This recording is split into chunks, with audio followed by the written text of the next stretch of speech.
We got a fucking season! We got a second season! A second season of a good sci-fi show on Fox! This is like the greatest miracle of the century! Yes! Yes! Yes!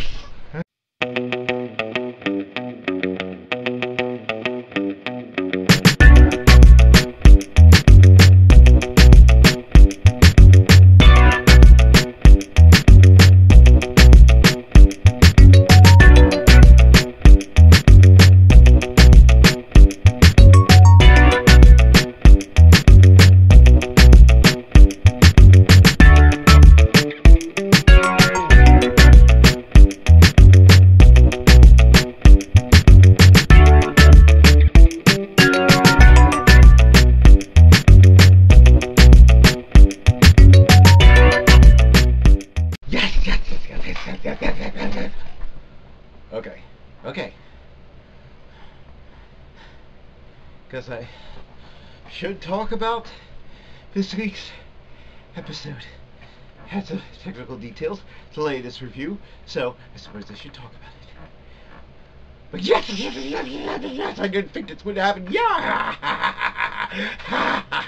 Eat it, Star Trek Discovery. Eat it, well, there's people at Fox who undoubtedly tried to kill the show.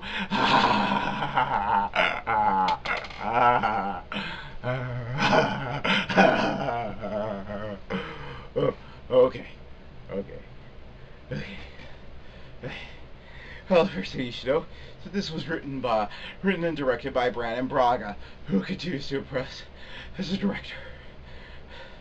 But it is Brannon Braga writing the script, so no matter how good it is, it's still either going to be about time travel or a shuttlecraft.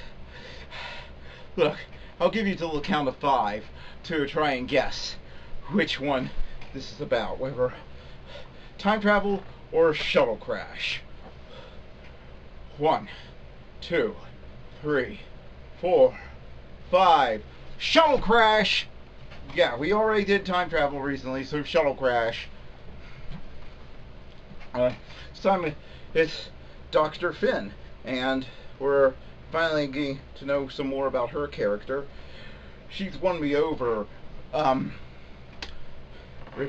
She's won me over in every episode she's appeared in so far, and this one is going to be no exception. And that's not just because she's one of my favorite actresses working on TV in the past 20 years. She is just great in everything she's in. Beni Johnson-Gilead. Oh, she can do pretty much no wrong in my eyes. And by the way, this episode proves that Audible needs to make the works of Beatrix Potter, narrated by Beni Johnson-Gilead, happen. Make that happen, Audible. Make it happen. I mean it. Well, anyway, it turns out she has 2 sons. Yeah, I was as surprised as you are. Apparently no father in the picture. They say something about it being artificial, although she seems to take offense at that, so I'm not so sure that's what it is. I'm not so sure. She gets kind of offended at it, so I'm not so sure that's what we're talking about here. But anyway, no father in the picture. While the Orville is undergoing a refit, she decides to take her sons to an amusement park plant. Of course, the oldest son doesn't want to go and sneaks a video game aboard.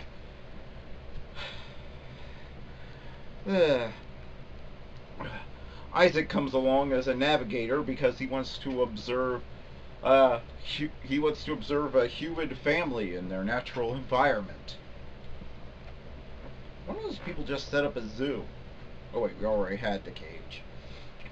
It wasn't his people. But not a bad idea. Or, just pay someone to put some cameras in their houses and observe them that way. That seems well, anyway. So, Brannon Braga script, it doesn't take long for them to run into some wibbly wobbly thingamajiggy that sends them like 1,000 light years across the galaxy and causes them to crash land on the moon of a gas giant. And am I just glad to finally see a sci-fi show that doesn't underestimate the size of gas giants? Gas giants are huge, or the number of moons they have. There are several moons around this gas giant that can support life, even. So, great. So, thank you for getting that science right. Unlike Voyager, where there's a gas giant that's barely, where they fly past the gas giant that's barely bigger than the state of Rhode Island. You'll have to excuse me. All this hot weather, allergies. Well, anyway, so they crash. She gets separated in a different part of the shuttle, and they need some more dilithium crystals or whatever to make the distress beacon work, leaving Isaac with the kids. And this begins the best part of the episode. This would be a bog standard Brandon Braga episode if it weren't for the kids and Isaac. With the kids and Isaac, it branches out and becomes something beyond what Star Trek did. And am I the only one who's constantly impressed that this show, which didn't make it part of its mission statement to show families in space, is doing a better job of showing families in space than Next Generation, which part of Roddenberry's original mission statement for that show was to show families in space. Well, anyway, the kids are bratty. Isaac has the best line in the episode when he throws when they're fighting over a video game. He throws it in the air, shoots it, and then states, "The game will never be spoken of again." Yes. Meanwhile,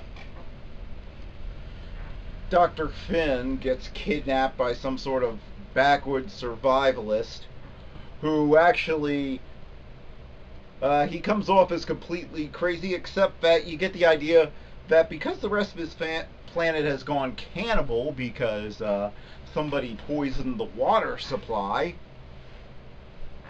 he's been holed up in his bunker for it seems like at least a decade. He's been holed up in this like fortress like thing. She has to escape, and she gets really determined when she finally makes contact and finds out that her youngest son fell into the water and got infected with whatever infected the planet. And here's where the Orville succeeds, where so many shows fall apart. Now, normally the guy just holding the doctor hostage would just be another obstacle to get in the way. And yeah, they don't do anything in particular to make him sympathetic, except that the environment they create makes it believable that he just doesn't know how to communicate, and he's only used to being very rough. But that's what it takes to survive in this environment. So I would normally hate this guy and wouldn't care. But even though there's no blood, because they make the environment so hostile, and they do such a good job of building the environment just through the sets and the look of everything and the look of the people and everything else, and how much danger they show everyone in. When she has to stab him and shoot him, it feels like one of the most brutal things I've ever seen on television. It really does. Because even though he hasn't done anything good and he hasn't done anything to make him sympathetic, the whole environment closes in to make you think that this is, and it just feels like this is just a guy who's been fighting for survival and just hasn't communicated with other people in so long that he didn't know how to handle Dr. Finn, and he doesn't seem, and despite doing mean, evil things, you don't feel like he's mean and evil. So it honestly feels brutal, very brutal. And it's just like, it just brings home just how desperate the situation is, and makes the situation feel all that more desperate. It's just, and there's a great scene that totally captures the spirit and shows why this is the true spiritual successor to Star Trek. She hit her her oldest son Marcus has to go out and hold off the cannibals who are charging the shuttle at this point with Isaac the android, and she tells her, make sure you set the weapon on stun. They might not value human life, but we do. That is like something that we haven't seen in Star Trek for so long. Even in the first 2009 reboot movie, we had Spock casually saying, just because he wanted revenge, that he was hoping the Romulans wouldn't surrender at the end and they would all get sucked into a black hole. When Kirk pointed out that that saving them could bring about peace with the Romulans and thus save millions of lives in the future, not to mention the people on that ship. Star Trek has been reduced to an action franchise where the captain just casually leaves people to die in the vacuum of space for so long that this feels like a complete breath of fresh air, something that we haven't seen in so long. The heart of Star Trek is in this show. I don't need to give you the plot details or give you the punchlines or anything like that. You can see that all on your own. What I just wanted to communicate was how I felt that this is the heart of Star Trek. They're exploring space. It's dangerous. The unknown happens. This just proves Brannon Braga was overworked when he was put on Voyager and Enterprise. I so wish they had just let him be a regular writer on those shows, because this shows that even when he's pulling double duty as the writer and director, he can deliver. Brannon Braga is great when you let him be. So just let him be. Thank you, Seth MacFarlane and the Orville and Fox. And thank you, Fox, for renewing this. Thank you, Seth MacFarlane, for not letting him languish and letting the bad episodes of Enterprise be the last thing on his resume that anyone would remember. This is just everything. It captures everything. There are realistic character dynamics. Isaac comes off as charming rather than just a plot device. Yeah, he's a little derivative of Data, but he has his own thing. You get the fact that he does have some limited emotions, and he does understand that he has them, because he says that he is fond of the children at the end, and that isn't some big revelation to him. By the way, I am pretty sure there is already fan fiction up shipping Dr. Finn with Isaac. Just putting that out there.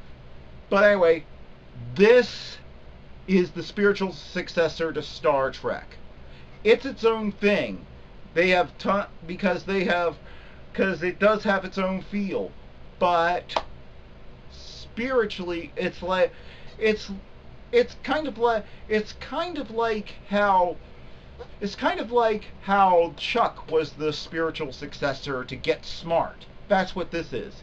It's obviously taking inspiration for that, but it's also doing its own thing.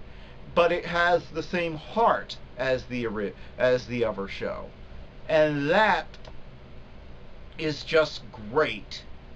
And that is why the final score for this episode is 9.5 out of 10. I'm tying it with About a Girl as my favorite episode so far this season. And I am so glad we are getting a season 2. And just as a side note, I would just like to say thank you all. I struggle with depression, and I would just like to say the response I've been getting to these videos lately, with people either leaving comments on them, or favoriting me, or following my videos, or upvoting my videos, or the number of views. Every time I see the number of views go up, it just lifts my spirits. And the Orville community, the number of views my last video got just blows anything else I've ever done away. And I would just like to say thank you so much for your support and for listening to my ramblings. I guess some people are enjoying it, so thank you so much. So thank you, and I'll see you next week when when it looks like we're getting another great new episode of the Orville. See you then.